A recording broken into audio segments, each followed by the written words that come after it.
The clock struck 7 p.m. in occupied Paris, and the City of Light dimmed under the weight of German boots. The Nazi curfew had begun. The streets emptied, the cafes locked their doors, and families huddled inside their homes, careful not to even let a flicker of candlelight escape through the windows. A misplaced shadow or a hurried step beyond the designated hour could mean interrogation, imprisonment, or worse, disappearance. In the Jewish ghettos of Warsaw, Poland, the curfew was even more suffocating. Nazi forces had imposed a 6 p.m. restriction, cutting the residents off from the rest of the city. Those caught outside risked execution on the spot. Resistance fighters learned to move like ghosts, slipping through the sewers, defying the invisible chains wrapped around their world. The curfew wasn't just a time limit. It was a chokehold, a way to remind people that their freedom had been stolen. The silence of the streets wasn't peaceful. It was enforced by fear.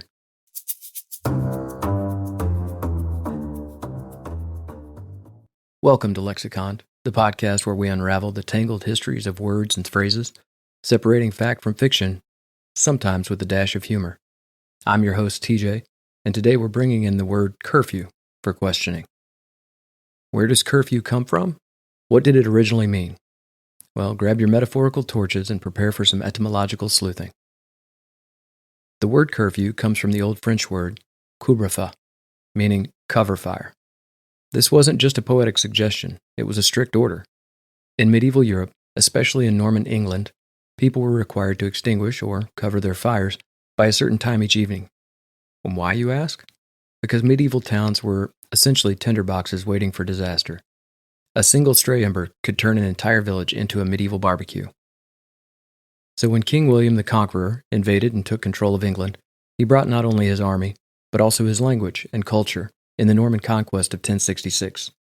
Norman French became the dominant language of the English court, government, and law. So as a method of fire suppression, and likely a means to control the English population and prevent uprisings among the Anglo-Saxons, he made couvre-feu an official law. When the bell rang, it was lights out.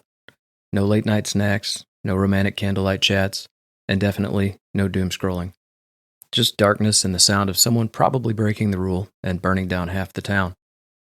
One of the earliest references of curfew in English appears in documents such as the Statutes of England from the 1290s, which mention a curfew bell,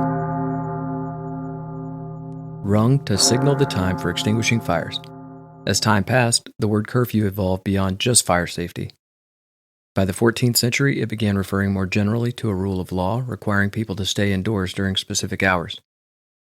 It became a tool of social control, particularly during times of unrest.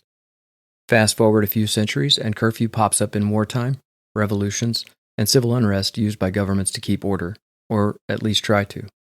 It also became a staple in the teenage experience. Who among us hasn't had to negotiate a curfew with a skeptical parent who likely argued that nothing good happens after midnight? Which, to be fair, history often backs up. Curfews have left their mark everywhere, from medieval town laws to dystopian sci-fi, from Nazi-occupied Europe to modern street protest. And here's the irony. Curfews that are meant to prevent chaos, yet enforcing them often spark some of history's biggest riots. Take these examples.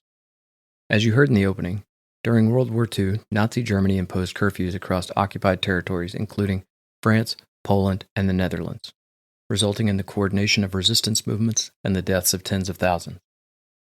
In America, in the 1960s, in response to a 10 p.m. curfew imposed to reduce traffic congestion and address complaints about the growing counterculture presence, young music fans and artists in West Hollywood, California protested. The situation escalated into clashes with police, leading to what would become known as the Sunset Strip riots. This event inspired the song For What It's Worth by Buffalo Springfield. Then, in 1989, in response to the pro-democracy protests in Beijing, the Chinese government imposed a curfew before launching a violent crackdown on June 3rd and June 4th, 1989. The curfew signaled the beginning of military intervention, culminating in the Tiananmen Square massacre where thousands of protesters were killed or arrested. More recently, in January of 2021, the Netherlands implemented a 9 p.m. to 4:30 a.m. curfew to curb the spread of COVID-19. The measure led to several days of rioting in cities like Amsterdam, Eindhoven, and Rotterdam, marking some of the worst unrest in the country in decades. Protesters clashed with police, looted stores, and set fires, expressing their dissatisfaction with the curfew and other pandemic-related restrictions.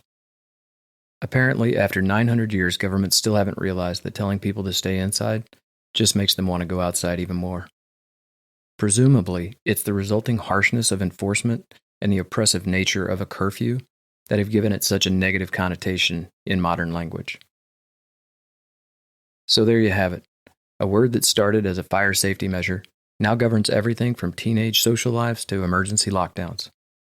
And while the word curfew has changed, its essence remains the same: an attempt to control the uncontrollable, whether that's fire, riots, or rebellious teenagers sneaking out at night. Thanks for tuning into Lexiconned.